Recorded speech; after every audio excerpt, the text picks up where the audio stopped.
Oui, bonjour chers frères et sœurs.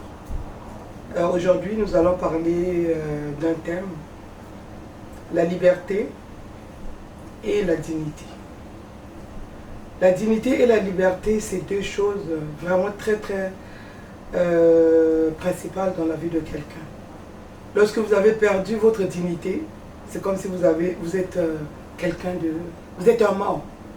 Lorsque vous avez perdu votre liberté, vous êtes aussi un mort, un esclave. Vous êtes emprisonné quelque part et vous n'avez pas la possibilité ni d'agir, ni de prendre des décisions, ni de vivre votre vie. J'aimerais vous interpeller, surtout chers parents, à apprendre à vos enfants de savoir conserver leur dignité et leur liberté. Voilà pourquoi la parole nous dit quelque part, sortez du milieu d'eux. Apprenez aux enfants lorsqu'ils trouvent que leur dignité est bafouée, de quitter. Et lorsque leur liberté est menacée, de savoir quitter. Je vais vous donner quelques exemples, quelques preuves, des choses que j'ai vécues et que j'ai vues aussi. J'étais infirmière au milieu scolaire. Je voyais des enfants. Je sais que c'est vice-versa, hein, ça peut changer. Des enfants qui venaient des milieux nantis, donc des milieux riches. L'enfant arrive, l'enfant est timide, selon son éducation. L'enfant, il ne parle pas. Il a un joli sac à main, ou disons lunch, boîte à lunch, hein, excusez-moi. Il a son sac à dos, l'enfant est très bien habillé, mais il est très timide. Il arrive, il ne parle pas. Et les autres vont former un groupe. Ce groupe-là, c'est des meneurs dans l'école.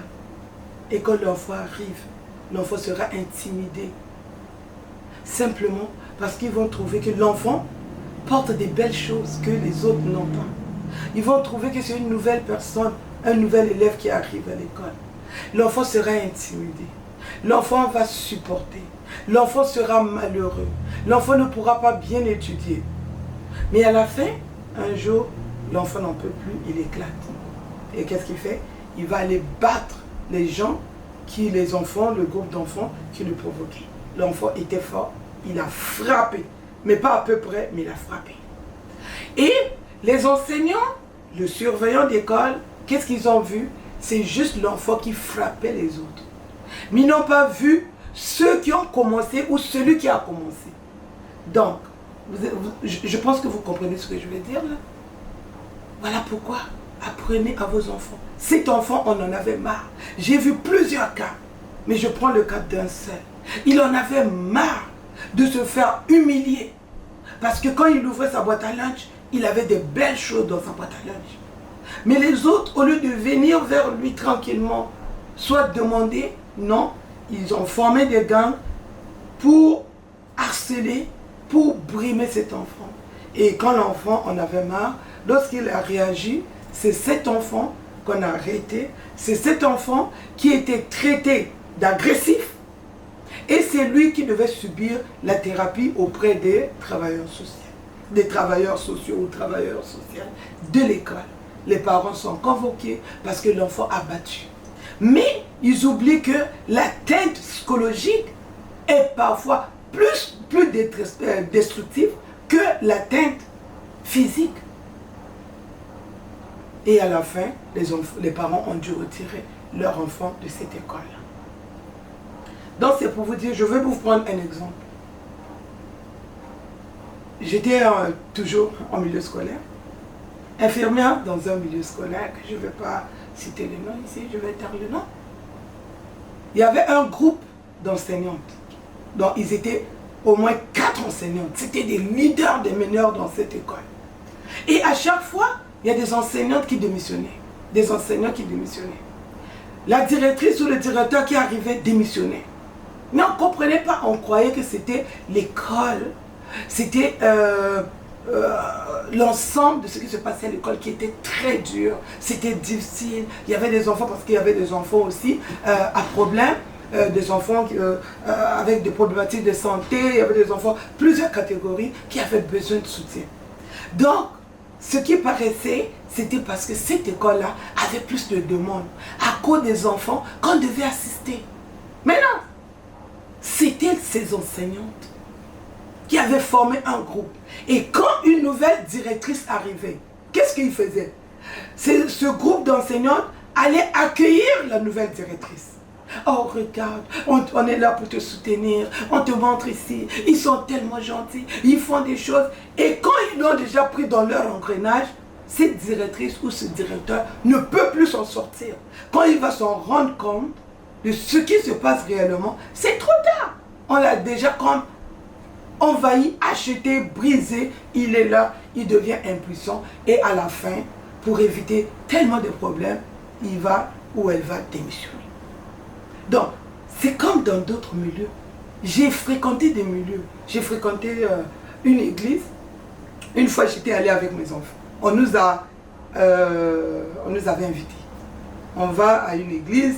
C'était une activité de la jeunesse. Donc, l'activité se passe bien. J'ai obligé mes enfants. J'ai 2 garçons et une fille. Je les oblige, je les amène. On va, l'activité se passe très bien. Les enfants étaient quand même contents. J'ai dit, vous avez entendu tous ces témoignages. Vous avez vu les choses et tout. À la fin, il y avait un agapé. Donc, lors de l'agapé, je passe me servir. Parce que les enfants étaient fatigués. Les enfants sont quand même nés ici, ils n'ont jamais été en Afrique. Donc, c'est quand même, j'essaie de forcer de les amener dans mon milieu. Quand je suis invitée quelque part et tout. Surtout avant qu'ils aient 18 ans. Donc, on va à l'agapé, on nous sert, on commence à servir manger, on se met en rang pour se servir. Je me sers, le temps que mes enfants sont en train de se servir, je finis de me servir, je vois une dame.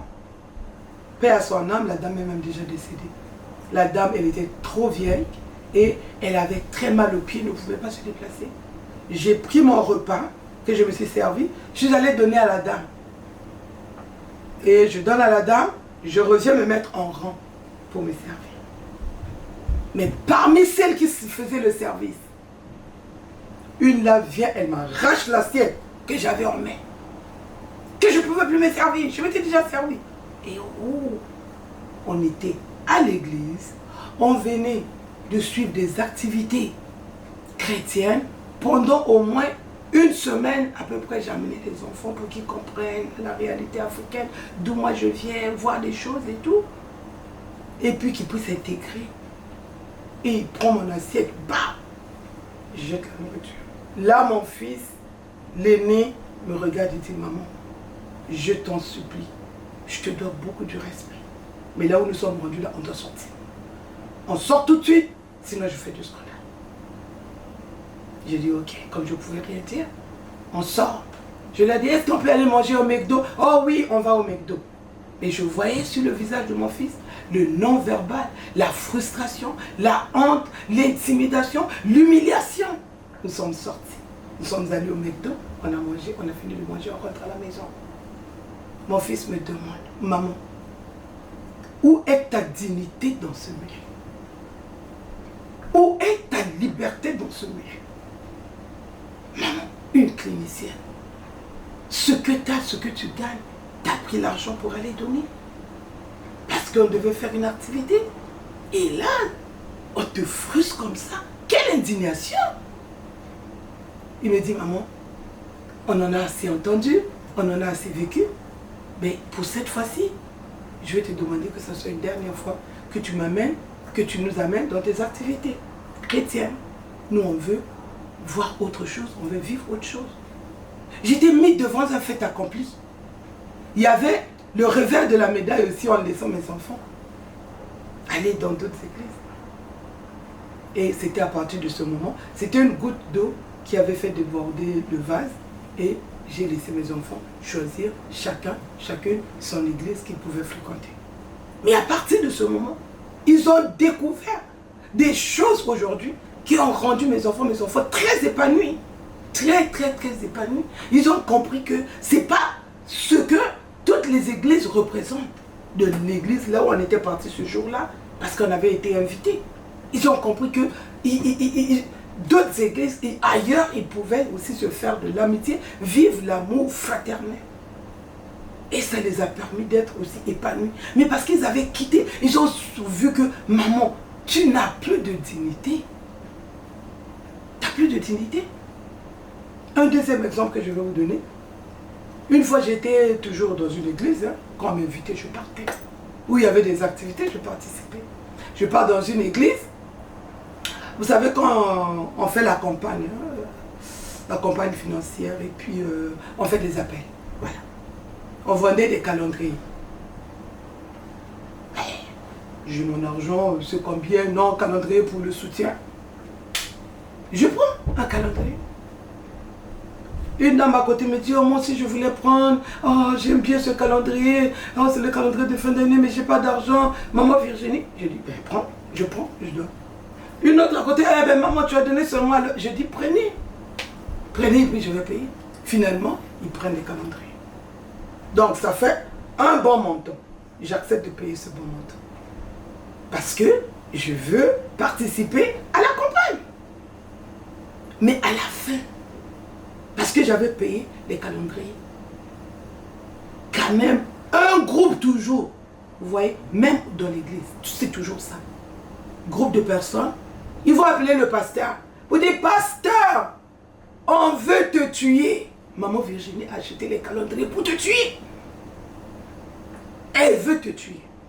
Hey, le pasteur, ébranlé, n'a même pas eu le temps de consommer l'information. Appelle. Virginie, tu ne peux pas me tuer, tu ne mourras pas. J'étais surprise. Mes enfants estomaqués.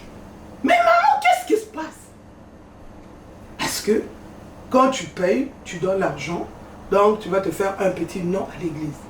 Tout ça, je ne comprenais pas. Et à la fin, aujourd'hui, quand je rentre dans une église, quelle que soit l'assemblée, quand on fait les appels devant, j'y vais pas. Quand on vend les choses, hein, on peut vendre les calendriers, on peut vendre les rideaux, on peut vendre les habits, on peut vendre quoi que ce soit. Je ne prends pas. Je ne prends pas. Parce que tu te dis, oh là là, tu as pris parce qu'il faut une campagne de financement. Tu veux financer, les gens veulent prendre, ben, j'ai des sous, je vais donner. Ça me fait combien? 1500 $ à payer pour les calendriers, je vais payer. Tu donnes 1500 $ pour les calendriers, on appelle le pasteur pour dire que maman, j'ai acheté les calendriers, c'est pour te tuer. Donc, vous voyez, tu perds ta dignité. Tu as perdu ta dignité et tu perds aussi ta liberté quelque part. Tu te dis, ben, je voulais agir en toute liberté. Qu'est-ce qui en arrive? Donc, ce que je voulais vous interpeller aujourd'hui, la dignité. Apprenez à vos enfants. C'est quoi la dignité? Apprenez à vos enfants, c'est quoi la liberté? La liberté d'expression, ça ne veut pas dire n'importe quoi, insulter les gens. Non, mais on doit être quelque part libre d'exprimer ses sentiments, d'exprimer ce que l'on ressent. Et quelque part, on doit préserver notre dignité. Mais il y a des milieux où vous rentrez, vous perdez votre dignité. Vous perdez votre liberté. Et c'est vraiment dommage. Voilà pourquoi aujourd'hui ça m'a beaucoup interpellé. Quand tu perds ta dignité, vous allez voir même dans des milieux, hein, dans nos églises aujourd'hui, il y a des groupes de personnes formées. Vous arrivez quelque part, vous n'êtes pas enseigné. Vous ne comprenez pas le sens de ce qui se passe réellement dans ce milieu. Dans chaque milieu, dans chaque église, il y en a toujours des gens pareils. Ils vont vous étiqueter. Ils vont vous donner un nom. Ils vous provoquent. Donc vous voyez, la cause à effet. Voilà. Vous arrivez surtout dans des milieux où, excusez-moi ce terme, ce n'est pas une insulte. Ce n'est pas un milieu très intellectuel. C'est un milieu où ils sont habitués à la coutume ou, c'est-à-dire aux habitudes. Voilà. Vous arrivez dans un milieu comme ça. Toi, tu veux amener la logique intellectuelle. Parce que tu te dis, ben, ça c'est pas normal, ça c'est pas correct. Mais tu ne connais pas les dessous de choses. Faites très attention. Parce qu'on va t'étiqueter. Et cette étiquette va demeurer. Parce qu'on va dire, ah, oui, maman Virginie, ah, allo bakamingi. Azaka ma tête. Mais dans le ma tête, là, ils n'ont jamais dit le pourquoi maman Virginie est devenue comme ça. Mais cette étiquette-là, on te fait perdre ta dignité. Mais quand tu vas sortir de ce milieu-là, tu vas regarder Dans ton milieu de travail, tu es respecté. Dehors, tu es respecté. Dans ta maison, auprès de tes enfants, tu es respecté. Mais dans un seul milieu, on te donne l'étiquette Oyaza, Azalaka Matata, Azalaka agressive, Azalaka boy, parce que il y a des choses, nous vivons en Occident. Nous avons grandi en Occident. Tu vas te dire, non, ça passe pas. Mais le fait que tu ne connais pas les dessous des choses, ils vont t'étiqueter, ils vont te dépouiller de toute ta dignité et finalement, tu deviens une personne dépourvue de toute dignité. Mais sors un peu de ce milieu, tu vas voir comment Dieu va t'élever. Sors un peu de ce milieu, tu vas voir comment la société va, comment on appelle ça, t'accueillir. Il faut parfois regarder ailleurs. Il faut parfois sortir du milieu. Parfois, on est là, on devient prisonnier nous-mêmes. Hein. Spirituellement, on est prisonnier. Parce que tu es étiqueté. Et on va même te comparer à un criminel. Je n'ai pas tué, mais il y a ça dans ma tête. On va prendre un criminel. On va te comparer à un criminel. Voilà pourquoi je vous dis, tout ce qui est atteinte psychologique, tout ce qui est atteinte morale et mentale, détruit parfois plus que l'atteinte physique. Chers parents, apprenez à vos enfants à savoir préserver leur dignité et leur liberté. Parce que nous autres, moi à mon âge, à un certain moment, j'avais perdu ma dignité. J'avais perdu ma liberté. Pourtant, quand j'arrivais à mon milieu de travail, j'avais une autre étiquette. Quand je suis dans ma maison, une autre étiquette. Dans la société, une autre étiquette. Mais il y avait des milieux où, étiqueté, tu as perdu ta dignité quand tu arrives. Hein? Mais tu sais pourquoi? C'est comme dans cette école-là. Le groupe de ces enseignants-là vont donner l'image que c'est cette école qui est mauvaise. Parce qu'il y a trop de demandes. C'est les enfants qui ont des problématiques de santé, qui en demandent trop. Donc c'est comme ailleurs dans des milieux chrétiens, on va parler que c'est le peuple. Or, la foule n'a rien à voir. La foule n'a rien à voir. Il y a des petits groupes. Ces gens-là, ils sont là à ne vouloir que ça soit que eux. Le pouvoir, le micro, les serviteurs de Dieu. Donc, ils sont comme ces enseignantes-là. Quand un serviteur de Dieu arrive, ils courent vite. Ils vont aller chez ce serviteur de Dieu. Mais il faut les voir. C'est des agneaux. Hein. C'est des agneaux. Quand ils voient quelqu'un qui représente l'église qui arrive, mon Dieu, c'est les agneaux. Ils courent, ils travaillent, ils font tout, ils font tout. Mais posez la question aux gens qui ont quitté ces églises-là. Ils vont vous dire des choses. Personne ne pourra croire. Parce que quand ils arrivent, ils ont doctrine déjà. Les nouvelles personnes qui arrivent, les serviteurs de Dieu, les gens qui arrivent. Ah, maman Virginie, comme kakanayote, azakamatata, et même ces serviteurs de Dieu qui arrivent, ils n'ont plus de jugement. Ils sont dépourvus de jugement. Ils n'ont plus rien. Tout ce qu'on leur dit, c'est ce qui compte pour eux. Essayez de parler avec ces serviteurs de Dieu. Ils vont vous répéter les mêmes choses que ce que vous entendez qu'on leur dit. Tu es dépouillé. Pourquoi tu te fais dépouiller? Pourquoi as-tu perdu ta dignité? Pourquoi as-tu perdu ta liberté? Dieu nous a affranchis. Dieu nous a appelés pour qu'on soit affranchis. Je vous ai appelé pour que vous soyez affranchis. Vous connaîtrez la vérité et la vérité vous affranchira. Dieu nous a appelés pour que nous soyons affranchis. Nous sommes surtout nous autres, nous sommes au Canada, à Montréal, en Occident, quand même, on est appelé quand même dans des pays démocratiques. On vient chercher la face de Dieu de façon démocratique. Toutefois, je sais qu'il y a des étapes à suivre. Il y a des étapes à suivre. Mais ces étapes-là, on peut te prendre tranquillement. Te montrer, ma chérie, regarde comment ça se fonctionne. Eh mon cher, tu viens d'arriver, regarde comment ça fonctionne. Ma soeur, regarde comment ici ça fonctionne. Mais l'agressivité,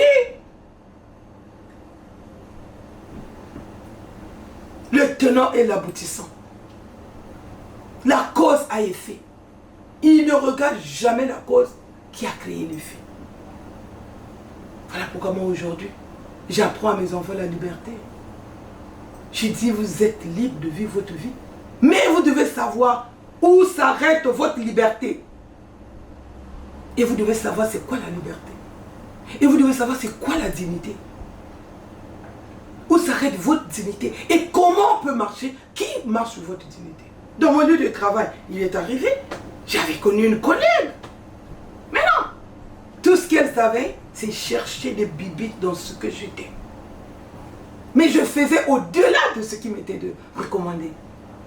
Une fois, elle est arrivée à dire, oh, vous savez, vous les Africains, quand vous avez un accent, quand vous parlez deux fois, peut-être que le client, le patient ne peut pas bien te comprendre. Là, j'ai dit, là, tu as bafoué ma dignité. Et ça ne peut pas s'arrêter là. Là, elle avait atteint la limite. Et je lui ai prouvé que tu ne pouvais pas marcher sur la dignité. Mais du moment où je savais le processus, comment l'atteindre sans créer de scandale, je l'ai fait. Et je pense qu'aujourd'hui, elle a tiré une très bonne leçon de sa vie. Donc voilà pourquoi le message d'aujourd'hui, le message que je vous donne, apprenez à parler avec vos enfants. Apprenez à parler vous, même vous-même, regardez. C'est quoi la dignité? C'est quoi la liberté? Et pourquoi une autre personne viendra marcher sur toi pour la même chose? Qui est cette personne pour qu'il puisse dominer sur toi? On ne demande pas l'anarchie, mais à cause du pouvoir. Dans des milieux chrétiens, c'est le pouvoir auprès du pasteur. C'est le micro pour se mettre devant les autres. C'est des responsabilités qui font monter les épaules. Dans le milieu de travail, c'est celui qui est proche du chef, de la boss. Et parfois aussi, il y a des boss qui marchent sur la dignité de leurs travailleurs. Est-ce que je dois demeurer là parce que je suis en souffrance financière? Je ne sais pas. Et les enfants à l'école, en milieu scolaire. J'ai travaillé en milieu scolaire pendant plus de 12 ans. J'ai vu des choses. Tous les jours, tu vois des enfants qui sont intimidés, qui perdent leur dignité, qui perdent leur liberté, qui ne savent plus quoi faire. Aujourd'hui, on va s'arrêter là. Je voulais vraiment parler de la dignité. Quand vous avez perdu votre dignité, vous n'avez plus de sens. C'est comme si vous étiez un mort vivant. Et je sais c'est quoi perdre la dignité. Je vous ai donné juste quelques exemples. Mon fils, parce qu'il est né ici, mon fils, non, il a vu comment la personne prenait le bol de nourriture. Dans cette nourriture qu'on a fait l'agapé, leur mère a donné de l'argent. On a jeté le bol comme ça. J'ai pris, j'ai ramassé la nourriture qui était tombée. J'ai mis ça remis dans l'assiette. Je suis allé déposer sur la poubelle. Par-dessus la poubelle. Et nous sommes sortis. Et depuis ce jour, quand on faisait les agapés dans n'importe quelle église, je n'étais pas tentée de manger. Je n'étais pas tentée de manger, mais je participe toujours, je donne toujours l'argent. Je n'étais pas tentée de manger. Jusqu'à ce que mon mari m'ait rejoint aujourd'hui. Bon, de temps en temps, si on nous appelle quelque part, je peux grignoter. Mais deux fois, je me sers, je commence à manger, j'arrête. On vient, on ramasse les assiettes, c'est parti. Parce que ça te revient. Et après on dit, oh non, faut pardonner, oublier. Oui, on pardonne. Mais c'est comme une grosse cicatrice. J'ai une grosse cicatrice ici au visage. La plaie guérit. Mais quand je lave mon visage, je vois quand même la cicatrice. Est-ce qu'on va me demander d'oublier cette cicatrice? Je vais vivre avec, oui. Donc c'est ça qui arrive avec la dignité. Donc j'ai de la difficulté. On fait une campagne, les gens vont vendre les choses. Je passe à l'église, même quand on m'appelle, je préfère mettre l'argent dans une enveloppe et déposer. Pour ne plus perdre ma dignité. Pour ne plus perdre ma liberté. Parce que le Christ nous a appelés pour la liberté. Il nous a appelés pour nous faire du bien. Dieu nous a appelés pour que nous puissions vivre la vie fraternelle. Et quand on t'a étiqueté, tu peux beau faire. Il faut sortir seulement de ce milieu pour réavoir ta dignité. Parce que cette étiquette va te suivre. Ils seront toujours là, comme des mouches. Tchouk, tchouk, tchouk, tchouk, tchouk, tchouk. Voilà pourquoi moi je dis aux parents dont les enfants sont intimidés, n'allez pas régler les affaires à l'école. Souvent ça ne change pas grand-chose. C'est mieux de changer d'école à votre enfant. Mais ne pas rapporter la raison pour laquelle vous l'avez changé, raison d'intimidation. C'est plutôt éduquer votre enfant à savoir c'est quoi l'intimidation. La perte de dignité et la perte de la liberté. Que Dieu vous bénisse. À la prochaine. N'oubliez pas de liker pour avoir toutes mes notifications. Merci beaucoup. Bonne journée.